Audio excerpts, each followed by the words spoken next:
Brother Daniel, Brother Eli.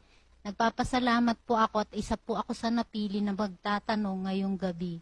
Ang aking pong tanong ay ang dating daan ay nilakaran daw po ng masasamang tao. Salamat po. Sabi o ng kaaway ng tao ng Diyos. Ang may sabi noon na ang dating daan, nilakaran ng masamang tao, yung kaaway ng tao ng Diyos. Yun ang may sabi. Alam mo, hindi lahat ng nakasulat sa Biblia, kukunin mo at ia-apply mo na para bang salita ng Diyos. Salita yun ni Elipas, no? Kaibigan ni Job yun, si Elipas na Timanita. Siya ang nagsasalita sa Kapitulo 22 ng Job. Basahin natin ang 22:1 ng Job, kapatid na Daniel.